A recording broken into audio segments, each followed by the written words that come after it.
Livro de 1 Crônicas, capítulos 15 e 16. Davi construiu várias casas para si na cidade de Davi. Também preparou um lugar para a Arca de Deus e armou uma tenda especial para ela. Em seguida ordenou: ninguém a não ser os levitas levará a Arca de Deus. O Senhor os escolheu para carregarem a Arca de Deus e o servirem para sempre. Então Davi convocou todo Israel para ir a Jerusalém a fim de trazer a Arca do Senhor para o lugar que ele havia preparado. Este é o número de descendentes de Arão e de levitas convocados. Do clã de Coate, 120, e seu chefe era Uriel. Do clã de Merari, 220, e seu chefe era Asaías. Do clã de Gerson, 130, e seu chefe era Joel. Dos descendentes de Elisafã, 200, e seu chefe era Semaías. Dos descendentes de Hebron, 80, e seu chefe era Eliel. Dos descendentes de Uziel, 112, e seu chefe era Aminadab. Em seguida, Davi convocou os sacerdotes Zadok e Abiatar e os chefes dos levitas, Uriel, Asaías, Joel, Semaías, Eliel e Aminadab.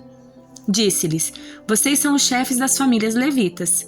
Consagrem-se vocês e todos os seus parentes levitas para trazerem a arca do Senhor, o Deus de Israel, para o lugar que preparei para ela. A ira do Senhor irrompeu contra nós a primeira vez, pois não foram vocês, os levitas, que levaram a arca. Não consultamos a Deus sobre o modo apropriado de transportá-la. Então os sacerdotes e os levitas se consagraram a fim de trazer para Jerusalém a arca do Senhor, Deus de Israel. Os levitas carregaram a arca de Deus sobre os ombros, usando as varas presas a elas, conforme o Senhor havia instruído por meio de Moisés. Davi também ordenou aos chefes dos levitas que nomeassem cantores e músicos para entoarem cânticos alegres acompanhados por harpas, liras e símbolos. Os levitas escolheram Emã, filho de Joel, e seus parentes levitas, Asaf, filho de Berequias, e Etã, filho de Cuxaías, do clã de Merari. Foram escolhidos como seus ajudantes os seguintes homens: Zacarias, Jaziel, Semiramote, Jeiel, Uni, Eliabe, Benaia, Maazéias, Matitias, Elifeleu, Miquneias e os guardas das portas, Obed-edom e Jeiel. Os músicos Emã, Asaf e Etã foram escolhidos para tocar os símbolos de bronze.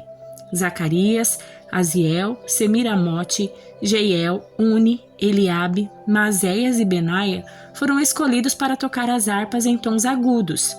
Matitias, Elifeleu, Miquneias, Obed-edom, Azazias e Jeiel foram escolhidos para tocar as liras em tons de oitava.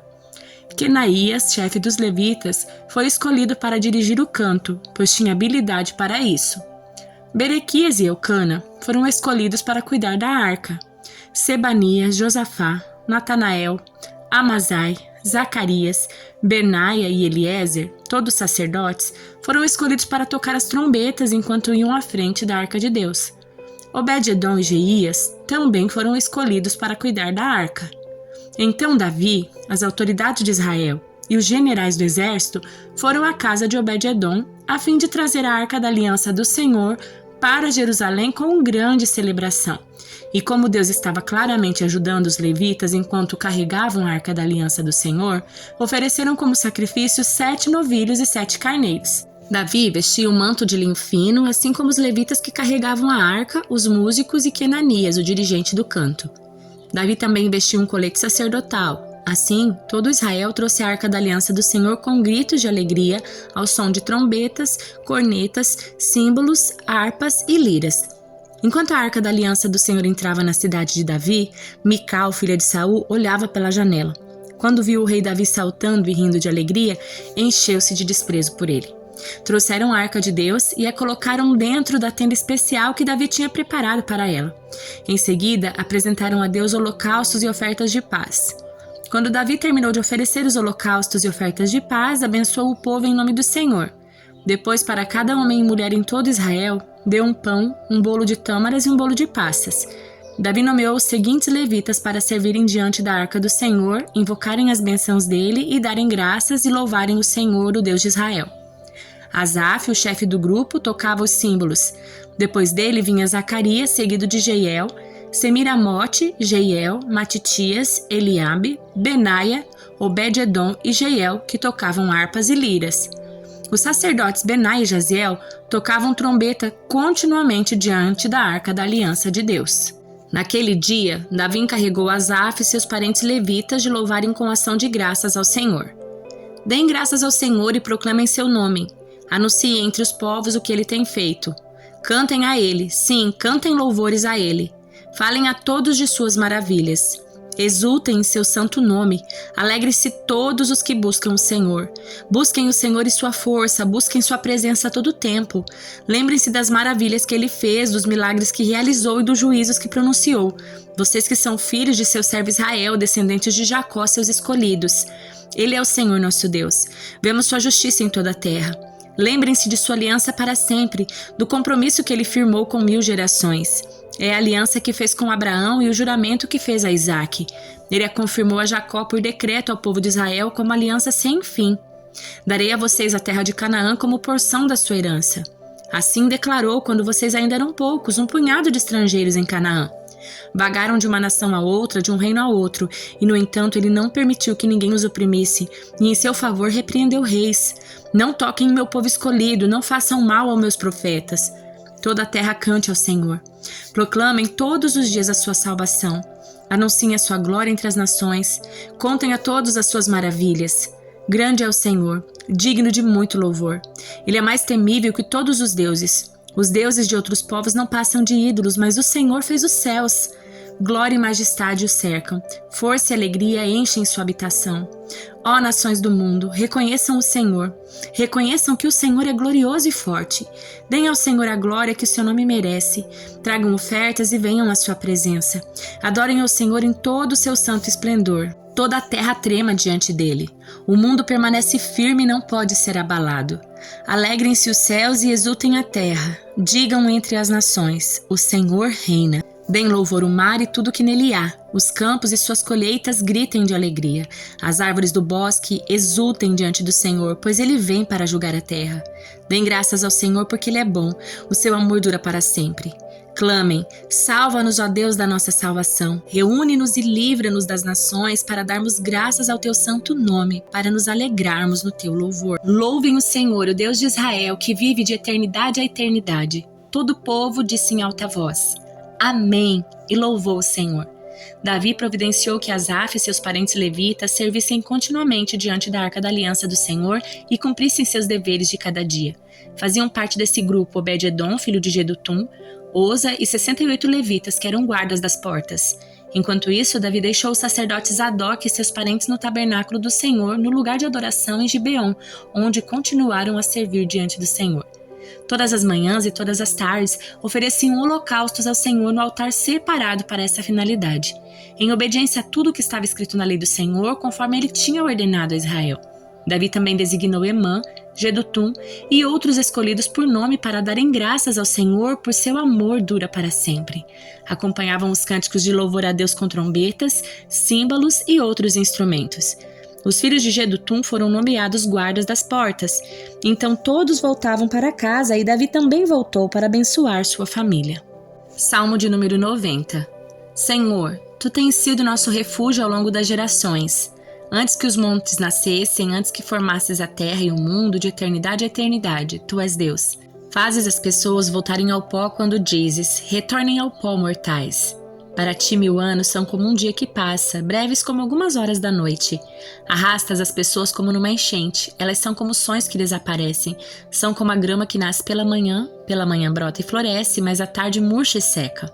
Somos consumidos por tua ira, ficamos apavorados com tua fúria. Tu pões diante de ti os nossos pecados secretos e vês todos eles. Passamos a vida debaixo da tua ira e terminamos nossos dias com um gemido. Recebemos 70 anos, alguns chegam aos 80, mas até os melhores anos são cheios de dor e desgosto. Logo desaparecem e nós voamos. Quem conhece o poder da tua ira? Grande é a tua fúria, como o temor de que és digno. Ajuda-nos a entender como a vida é breve, para que vivamos com sabedoria. Ó Senhor, volta-te para nós, até quando te demorarás? Tem compaixão dos seus servos. Satisfaze-nos a cada manhã com o teu amor para que cantemos de alegria até o final da vida. Dá-nos alegria proporcional aos dias de aflição.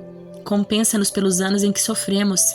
Que nós, seus servos, vejamos todos os seus feitos outra vez, que os nossos filhos vejam a tua glória. Seja sobre nós a bondade do Senhor nosso Deus. Faze prosperar nossos esforços. Sim, faze prosperar nossos esforços. Carta aos Colossenses, capítulo 1. Eu, Paulo, apóstolo de Jesus Cristo, pela vontade de Deus, escrevo esta carta, junto com o nosso irmão Timóteo, aos irmãos fiéis em Cristo, o povo santo na cidade de Colossos, que Deus, o nosso Pai, lhes dê graça e paz. Sempre oramos por vocês e damos graças a Deus, o Pai do nosso Senhor Jesus Cristo, pois temos ouvido falar da sua fé em Cristo Jesus e do seu amor por todo o povo santo, que vem da esperança confiante naquilo que lhes está reservado no céu. Vocês têm essa expectativa desde que ouviram pela primeira vez a verdade das boas novas. Agora, as mesmas boas novas que chegaram até vocês estão se propagando pelo mundo todo. Elas têm crescido e dado frutos em toda parte, como ocorre entre vocês desde o dia em que ouviram e compreenderam a verdade sobre a graça de Deus. Vocês aprenderam as boas novas por meio de Epáfras, nosso amado colaborador. Ele é servo fiel de Cristo e nos tem ajudado em favor de vocês. Ele nos contou do amor que o Espírito lhes tem dado. Por isso, desde que ouvimos falar a seu respeito, não deixamos de orar por vocês. Pedimos a Deus que lhes conceda pleno conhecimento de sua vontade e também sabedoria e entendimento espiritual. Então vocês viverão de modo a sempre honrar e agradar ao Senhor, dando todo tipo de bom fruto e aprendendo a conhecer a Deus cada vez mais. Oramos também para que sejam fortalecidos com o poder glorioso de Deus, a fim de que tenham toda a perseverança e paciência de que necessitam, que sejam cheios de alegria e sempre deem graças ao Pai. Ele os capacitou para participarem da herança que pertence ao seu povo santo, aqueles que vivem na luz. Ele nos resgatou do poder das trevas e nos trouxe para o reino do seu Filho amado, que comprou nossa liberdade e perdoou nossos pecados. O Filho é a imagem do Deus invisível e é supremo sobre toda a criação, pois por meio dele todas as coisas foram criadas, tanto nos céus como na terra. Todas as coisas que podemos ver e a que não podemos ver, como tronos, reinos, governantes e as autoridades do mundo invisível. Tudo foi criado por meio dele e para ele. Ele existia antes de todas as coisas e mantém tudo em harmonia. Ele é o cabeça do corpo, que é a igreja.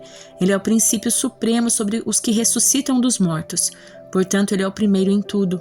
Pois foi do agrado do Pai que toda a plenitude habitasse no Filho, e por meio dele o Pai reconciliou consigo todas as coisas. Por meio do sangue do Filho na cruz, o Pai fez as pazes com todas as coisas, tanto nos céus como na terra.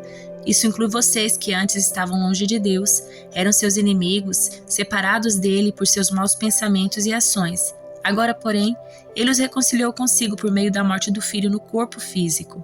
Como resultado, vocês podem se apresentar diante dele santos, sem culpa e livres de qualquer acusação. É preciso, porém, que continuem a crer nessa verdade e nela permaneçam firmes. Não se afastem da esperança que receberam quando ouviram as boas novas que foram anunciadas em todo o mundo e que eu, Paulo, fui designado servo para proclamar. Alegro-me quando sofro por vocês em meu corpo, pois participo dos sofrimentos de Cristo que continuam em favor do seu corpo, a Igreja. Deus me deu a responsabilidade de servir seu povo, anunciando-lhe sua mensagem completa. Essa mensagem foi mantida em segredo por séculos e gerações, mas agora foi revelada ao seu povo santo, pois Deus queria que eles soubessem que as riquezas gloriosas desse segredo também são para vocês, os gentios. E o segredo é este: Cristo está em vocês, o que ele lhes dá a confiante esperança de participar da sua glória. Portanto, proclamamos a Cristo, advertindo a todos e ensinando a cada um com toda a sabedoria para apresentá-los maduros em Cristo. Por isso trabalho e luto com tanto esforço na dependência do seu poder que atua em mim.